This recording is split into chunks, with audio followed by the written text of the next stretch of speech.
Hello, Too Far Enterprises.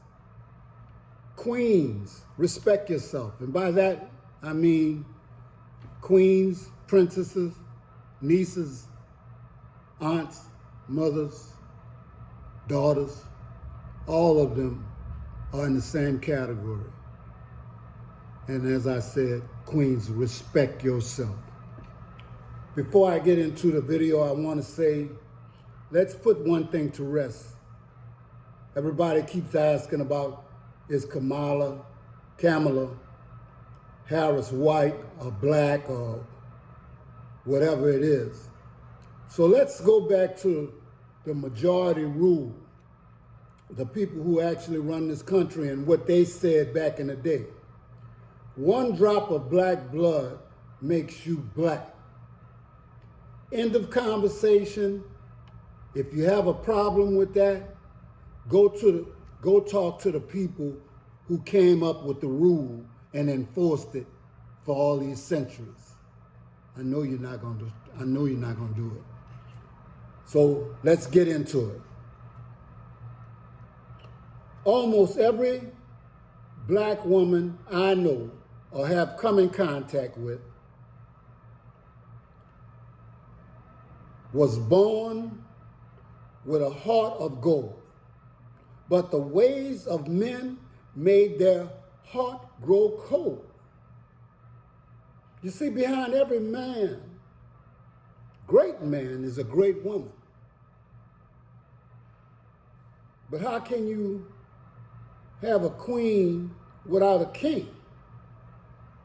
You see, only a king can make a queen, and only a queen can have a king.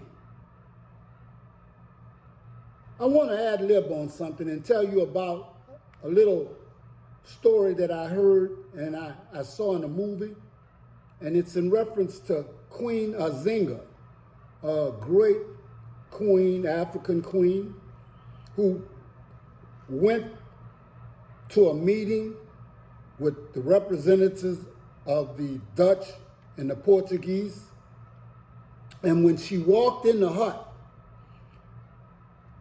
those men were sitting down, and there was not a chair for Queen Azinga to sit on. But then,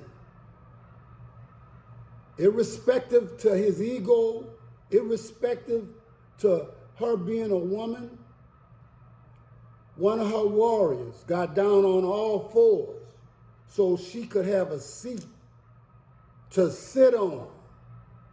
Queen Azinga, much respect. More respect for the man who actually understood what he needed to do, and he did it. And he didn't care if she was a woman or not. And a lot of us, especially us older men, black men, have to deal with some feelings about women being in charge. Actually, black men, you were in charge for a while in your families, but you know, out in the outside corporate world and everything else, you haven't really been in charge. And you don't seem to like to see our sisters, queens, in authority positions. So you unleash all that pent up frustration and anger and jealousy and envy out on them. If they make a decision to forego having a family and to do whatever they had to do to get into a position like the vice presidency or running for president, and they're black, you can come up with all the excuses you want to, but we need to be behind her just simply because she's black, whether she wants us to claim us or not. I claim Africa, and Africa don't have to claim me. The understanding is that at some point in time, we have to come together as a people. We have to protect our own, whether we like it or not. Now, for your sellouts and for your backstabbers, elimination is the only thing that's going to help you. But this is different. This is not really about Kamala. This is about us. I took the time out to say, Queens, respect yourself. Aretha Franklin said it best. She said, RESPECT. Find out what that means to me. Respect yourself, or you are going to be truly lonely. Respect yourself, or your black man will flee. Respect yourself and make us all happy. Find out what you must be.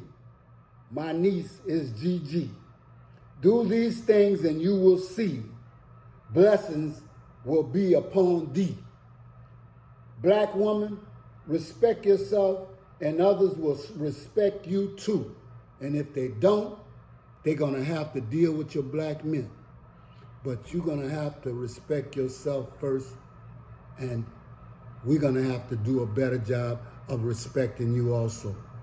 I am not here to try to reprimand or I'm just giving my take on something. Freedom of speech. I don't want to alienate my black women or anger them, but I'm going to tell the truth.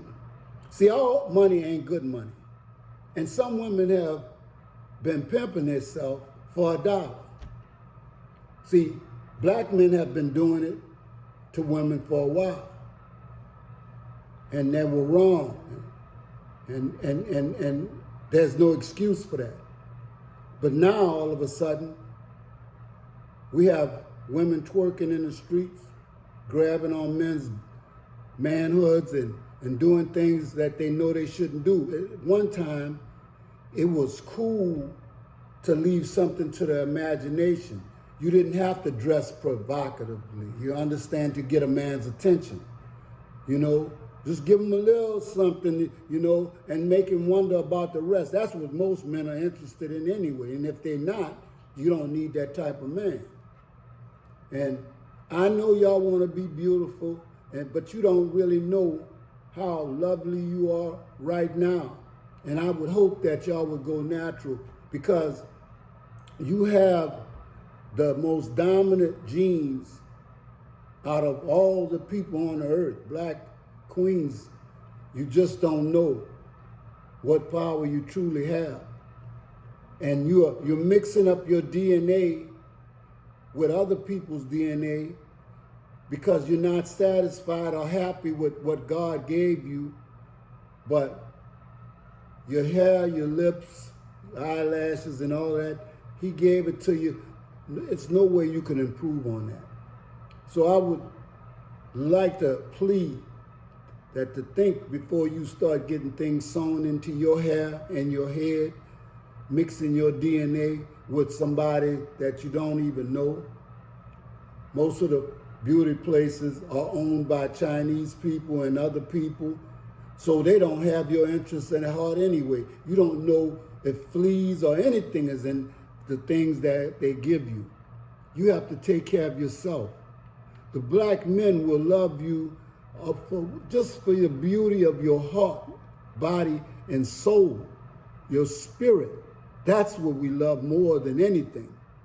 Now, I got a video out, Whoa Black Man, and I'm making a plea and talking to our queens, because we're not getting along the way that we should. I see the looks on some women's faces, you know, when I speak to them and everything else, it's almost like I slapped them. And it's almost like, you know, you're angry at us. But you know that there has to be some kind of way that we have to bridge this gap. And so I would ask that you take a look at how we treating each other, and let's try to improve on that. Now, that's not going to be the attitude of everybody, but that's certainly my attitude. And I love y'all. Thank you very much.